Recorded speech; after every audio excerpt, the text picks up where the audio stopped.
झावरियां सरगोदा से खबर शामिल करते हैं। मोहम्मडन स्कूल सिस्टम शाहपुर सदर में प्राइवेट स्कूल्स एसोसिएशन तहसील शाहपुर के 9 मुंतखब अहदेदारों की तकरीब हलफबरदारी का इनेकाद किया गया, जिसमें मेहमान खसूसी Syed Imran Haider Shah assistant education officer ने शिरकत की और सरपरस्त आला राना अशफाक अहमद ने 9 मुंतखब सदर मिर्ज़ा हसीब मिर्ज़ा और उनके पैनल से हलफ लिया।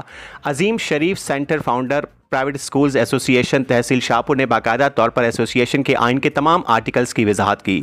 सैयद इमरान हैदर शाह साहब AEO ने यूनियन के सदर को मुबारकबाद दी और कहा कि हुकूमती अहकामात की पाबंदी करें और आइन के मुताबिक अहदे की पासदारी को यकीनी बनाएं।